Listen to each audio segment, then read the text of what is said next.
پاکستان نے امریکی صدر کے لیے نوبیل پرائز کی سفارش کر دی ہے۔ حکومتی اعلامیے کے مطابق امریکہ صدر ٹرمپ کی مداخلت سے پاک بھارت کشیدگی کم ہوئی اور جنگ کا خطرہ ٹل گیا۔ عالمی برادری نے بھارت کی بلا اشتعال جارحیت دیکھی۔ امریکی صدر نے پاک بھارت جنگ رکوانے میں قائدانہ کردار ادا کرنا کیا۔ امریکی صدر کو نوبیل پرائز دے کر خراج تحسین پیش کیا جائے۔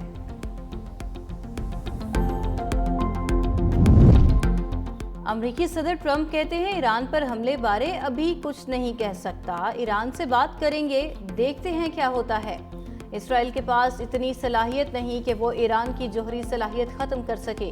ایران میں زمینی افواج اتارنا آخری حل ہوگا۔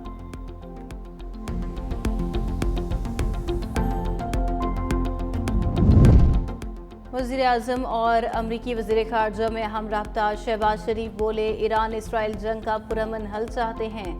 پاکستان خطے میں امن کے لیے تعمیری کردار ادا کرنے کو تیار ہے۔ صدر ٹرمپ اور عاصم منیر کی ملاقات انتہائی مثبت رہی۔ مارکو روبیو کی سفارتی کوششوں سے پاک بھارت جنگ ٹلی۔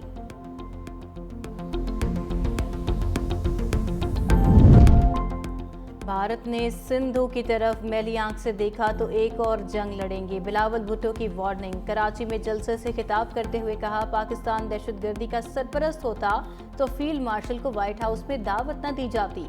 یہ دعوت پاکستان کی عالمی سطح پر پذیرائی اور بھارت کی ناکامی کا اعتراف ہے۔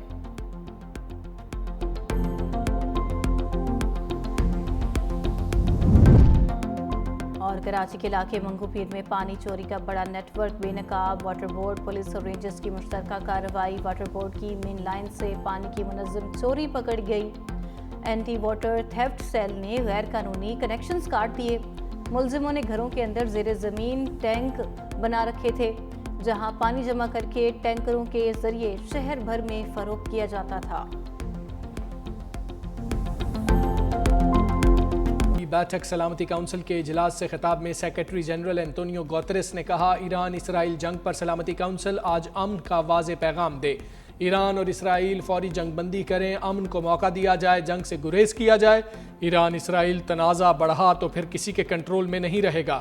کشیدگی کا حل صرف سفارتکاری سے ممکن ہے۔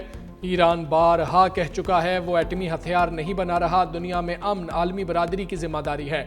یو این انڈر سیکریٹری نے کہا برطانیہ، فرانس اور جرمنی کے نمائندے ایرانی وزیر خارجہ سے بات چیت کر رہے ہیں۔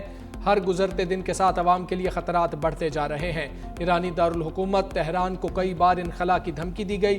دونوں طرف سے حملوں میں سینکڑوں افراد متاثر ہوئے۔ سربراہ عالمی جوہری ایجنسی رافیل ماریانو گریسی نے کہا اسرائیل نے ایران کی متعدد ایٹمی تنصیبات کو نشانہ بنایا۔ اسرائیلی حملوں سے ایٹمی تابکاری اثرات کا خدشہ ہے۔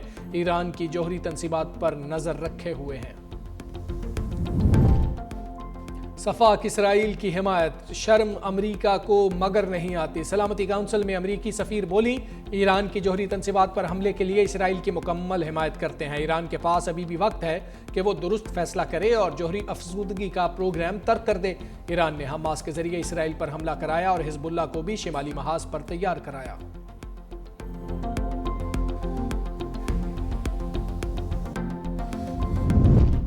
اسرائیل کے ایرانی ایٹمی تنصیبات پر حملے افسوسناک ہیں۔ ایران اور اسرائیل کشیدگی کا فوری حل چاہتے ہیں۔ چینی سفیر کی سلامتی کونسل کے اجلاس میں گفتگو، کہا کشیدگی کے خاتمے کے لیے فوری مذاکرات کا راستہ اپنانا چاہیے۔ چینی صدر نے ایران، اسرائیل، خطے کے دیگر ممالک کے سربراہان سے بات کی۔ ایران اسرائیل کشیدگی سے پورے خطے میں سیکیورٹی کی صورتحال خراب ہوئی۔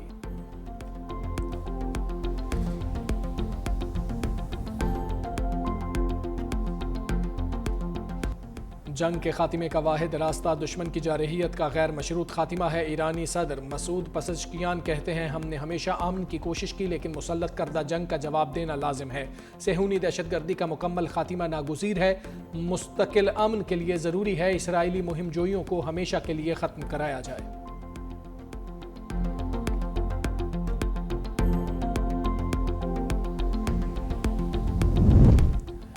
ایران نے انسانی حقوق کونسل میں اسرائیلی سفاکیت کے پرخچے اڑا دیے۔ ایرانی وزیر خارجہ نے مقدمہ عالمی برادری کے سامنے رکھ دیا۔ جنیوا میں خطاب کرتے ہوئے کہا ایران پر اس وقت حملہ کیا گیا جب جوہری مذاکرات کی کامیابی کے قریب تھے۔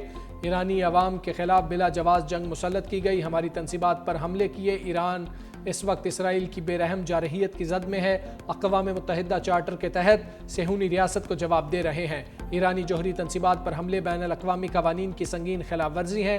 امریکہ کے ساتھ مذاکرات کا امکان مسترد کر دیا، کہا امریکہ ایران کے خلاف اسرائیلی جرائم کا شراکت دار ہے۔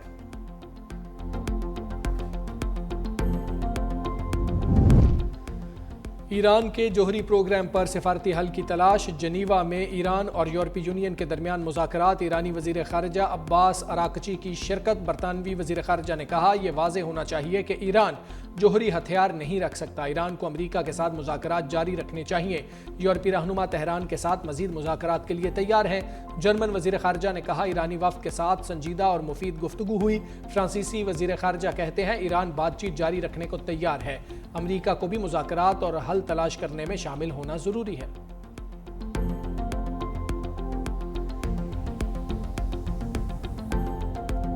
ایران کے تیز رفتار میزائلوں نے اسرائیل کے ہوش اڑا دیے۔ تہران کا صہیونی ریاست پر ایک بار پھر بیلسٹک میزائلوں سے جوابی حملہ، تل ابیب اور حیفا سمیت مختلف شہروں میں سائرن گونج اٹھے۔ تہران نے 39 میزائل داغے، متعدد اسرائیلی زخمی، صہیونی ٹیکنالوجی سینٹر سمیت متعدد عمارتیں تباہ۔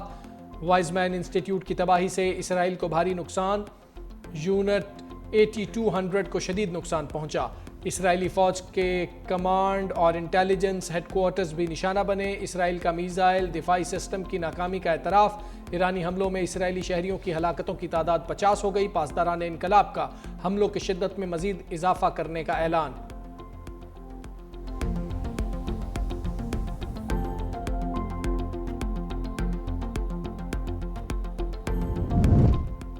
صہیونی ریاست کی ایران کے خلاف جارحیت، دارالحکومت تہران سمیت مختلف شہروں پر بمباری۔ تہران میں ہسپتال اور کرمانشاہ میں طبی امدادی مرکز پر فضائی حملہ، متعدد شہری شہید۔ شمالی ایران میں بھی اہداف پر بمباری، ایک اور جوہری سائنسدان شہید ہو گیا۔ حملوں میں شہداء کی مجموعی تعداد 639 ہو گئی۔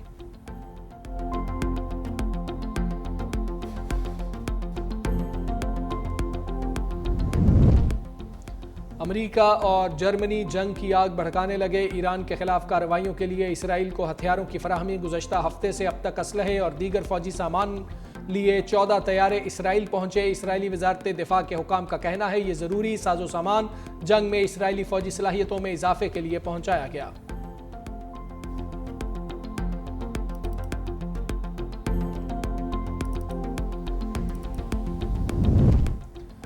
ترک صدر ایردوان کا جرمن چانسلر فریڈرک مرز سے ٹیلی فونک رابطہ، کہا ایران اسرائیل جنگ یورپ کے لیے مہاجرین کا طوفان لا سکتی ہے، تشدد کا سلسلہ پورے خطے کو لپیٹ میں لے سکتا ہے، ایران اسرائیل جنگ کا براہ راست اثر یورپ پر پڑے گا۔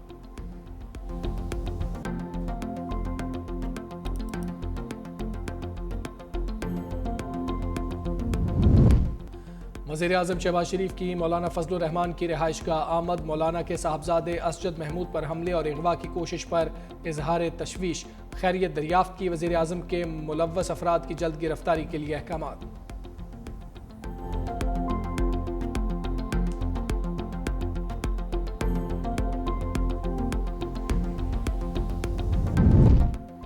ترک صدر سے نائب وزیر اعظم اسحاق ڈار کی ملاقات، استنبول میں گرینڈ یوتھ ایوارڈ کی تقریب کے دوران رجب طیب ایردوان سے مصافحہ، تہنیتی جملوں کا تبادلہ۔ ایوارڈز تقریب کا انعقاد ترکی کے صدر رجب طیب ایردوان کے اعزاز میں کیا گیا۔ ترجمان دفتر خارجہ کے مطابق نائب وزیر اعظم نے ترکی کے صدر کو اعزاز ملنے پر مبارکباد دی۔ اسحاق ڈار آج OIC وزرائے خارجہ اجلاس میں شرکت کریں گے۔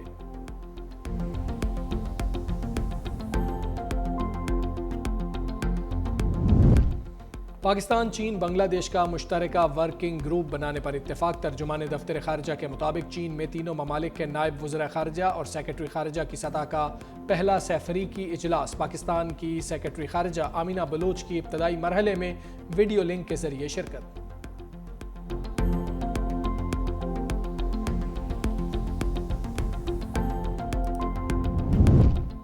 رافیل کے بعد شاہینوں کے ہاتھوں فرانس کی ہاکی ٹیم بھی ڈاؤن۔ پاکستان نے نیشنز کپ کے فائنل کے لیے کوالیفائی کر لیا۔ گرین شرٹس نے پینلٹی شوٹ آؤٹ پر فرانس کو 3-2 سے ہرایا۔